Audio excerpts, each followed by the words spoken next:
Good morning, YouTube. I'm tired or something. I feel like I just woke up, even though I haven't. So, it's daily update time. What's going on? I'm sitting on my front porch because someone's vacuuming in my house, and I'm so grateful for the vacuum, but I'm sure you don't want to hear it. Someone asked me an interesting question not long ago about what it's like in my experience of, going blind. What it's like is you can't look at the camera.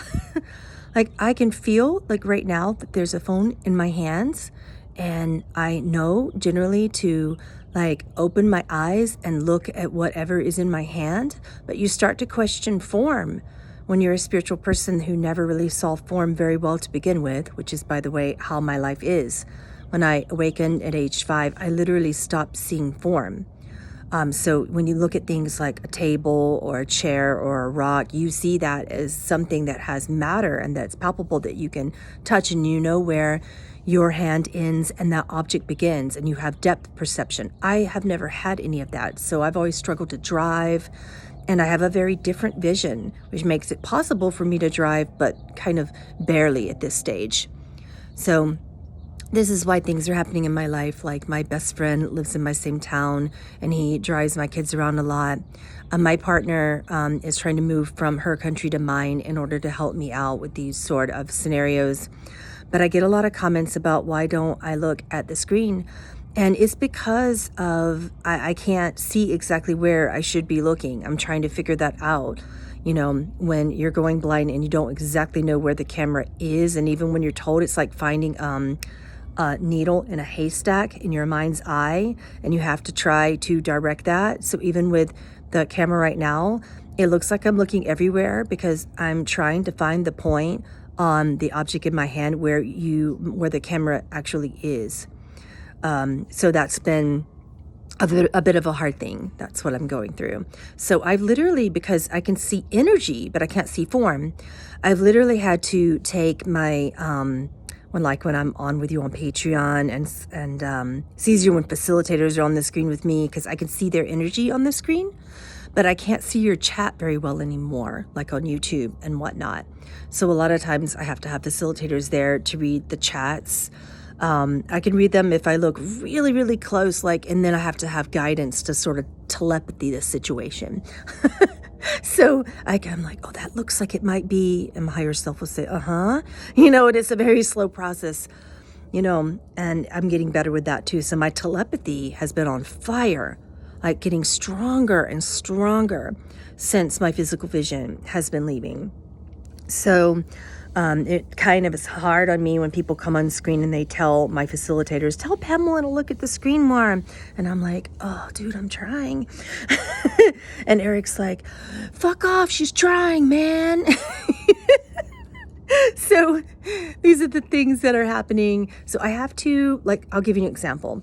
During my podcast yesterday where what was I doing? I was teaching a class.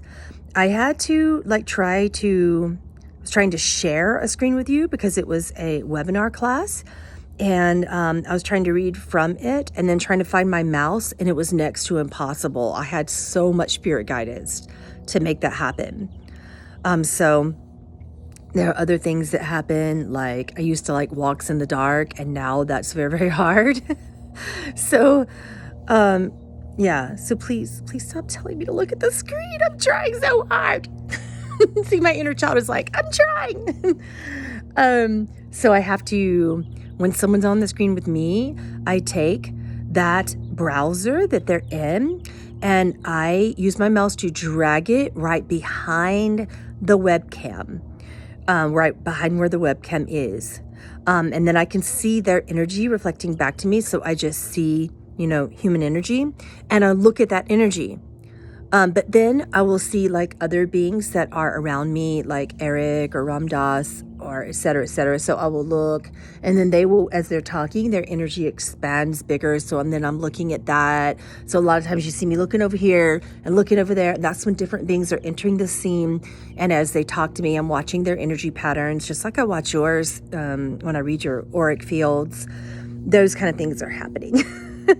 So that's really Yeah, that's what it is. And then when facilitators are on the screen, I drag their face behind the camera in the browser so that I can see them, and I just try to focus on that.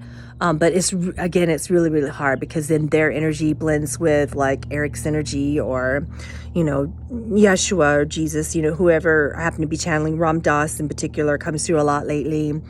And then when they converse, all of their energies start to blend together. So then I'm like, because they're conversing and and they're bouncing energies off each other, and it's like energy ping pong. And me as a channel, I'm like, and all you guys are like, look at the screen, and I'm like, So that's my daily sharing on my, would call it my blindness journey. But I have a new vision now, like a really new vision. So just because I am physically almost blind doesn't mean that I can't see. Do you see what I'm saying? Like it's very odd when I'm driving cars. I often have someone in the car with me just in case, because it's a different experience to learn how to do that. So they can't make glasses thick enough anymore. So then there's that. But it's very odd. You're not going to believe me when I explain this to you, but my spirit guidance lights up the corners of things, and they light up the lines, the dotted lines in the center of the road, and they light up shoulders. They particularly light up stop signs. I see colors very well, so they will light up green or yellow or red in stoplights and arrows. So these are the ways that I drive. They'll tell me in my mind what street signs say, because I can't read them. I could kind of see energy of a shape of a sign, but I can't tell that it's a sign. So they're like red, and they show me the shape of an octagon and flash it. And that's how I see. I see very etherically. So I have people in the car with me at all times. I don't drive alone. And as that worsens, and maybe a time where I can't do it at all, I don't know yet. So that's my journey. And I'll see you today, patrons. For those of you on Patreon with me, it's a wonderful community to share these personal experiences as well, and to get your personal questions answered. So we're going to be having what I call soul essence channeling, which is basically like your soul's essence. And you can ask questions to your own soul. It's a fun way that I love to read. It's one of my favorite reading styles, where you get access to different levels of your soul. So we're going to be having that today on Patreon at 1 p.m. Again, thank you. You love bombed my pages when I was crying yesterday in my daily update, and I looked, and there was all this love there, and on my Facebook page and on my Instagram as well. And then I was crying the rest of the day in gratitude, receiving your messages. So I wanted to say thank you for the lovely love bombing. It was so incredible and so supportive, and just thank you so much. I'll see you soon. Bye.